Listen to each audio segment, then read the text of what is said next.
নুসরাত ফারিয়াকে নিয়ে মুখ খুললেন বাঁধন ও সংস্কৃতি বিষয়ক উপদেষ্টা মুস্তফা সারোয়ার ফারুকী। বর্তমান সময়ের আলোচিত চিত্রনায়িকা নুসরাত ফারিয়ার গ্রেপ্তার নিয়ে দেশের শোবিজ জগতের অনেক তারকা এরই মধ্যে নিজেদের প্রতিক্রিয়া জানিয়েছেন। এবার ফারিয়াকে গ্রেপ্তার নিয়ে মুখ খুলছেন অভিনেত্রী আজমেরী হক বাঁধন। সামাজিক যোগাযোগ মাধ্যমে ফারিয়ার একটি ছবি শেয়ার করে সকালে এক পোস্টে বাঁধন লিখেছেন, কি লজ্জার বিষয়, এই মেয়েটির কোনো দোষ নেই, সে মোটেই দায়ী নয়। যারা ফ্যাসিবাদী শাসন চালিয়ে সাধারণ মানুষের উপর অত্যাচার করেছে তাদের সঙ্গে তার কোনো সম্পর্ক নেই। এরপর দেশের বর্তমান পরিস্থিতি নিয়ে বাঁধন আরও লিখেছেন, বর্তমান পরিস্থিতি এবং ব্যবস্থা নিয়ে আমি গভীরভাবে উদ্বিগ্ন।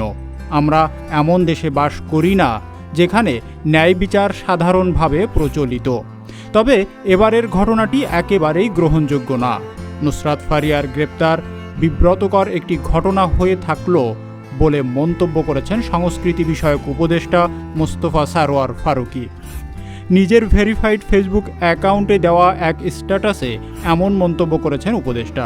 স্ট্যাটাসে তিনি লেখেন, আমি সাধারণত চেষ্টা করি আমার মন্ত্রণালয়ের কাজের বাইরে কথা না বলতে, কিন্তু আমার তো একটা পরিচয় আছে। আমি এই ইন্ডাস্ট্রির মানুষ ছিলাম এবং দুদিন পর সেখানেই ফিরে যাব। নুসরাত ফারিয়ার গ্রেপ্তার বিব্রতকর একটা ঘটনা হয়ে থাকলো আমাদের জন্য। আমাদের সরকারের কাজ জুলাইয়ের প্রকৃত অপরাধীদের বিচার করা। ঢালাও মামলার ক্ষেত্রে আমাদের পরিষ্কার অবস্থান, প্রাথমিক তদন্তে সংশ্লিষ্টতা না থাকলে কাউকে গ্রেপ্তার করা হবে না এবং সেই নীতিই অনুসরণ করা হচ্ছিল। সাবেক রাষ্ট্রপতি আব্দুল হামিদের প্রসঙ্গে টেনে এনে ফারুকী লেখেন, ফারিয়ার বিরুদ্ধে এই মামলা তো অনেক দিন ধরেই ছিল।